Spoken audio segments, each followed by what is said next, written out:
Hello everyone, today we're going to look at how to pronounce this word and what it means. The word is daunt. Daunt.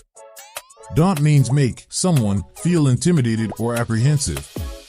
Synonyms of daunt are intimidate, take aback, shake. Example: Jane is so shy she finds it daunting to go to a party. Jane is so shy, she finds it daunting to go to a party. Here daunt is in verb.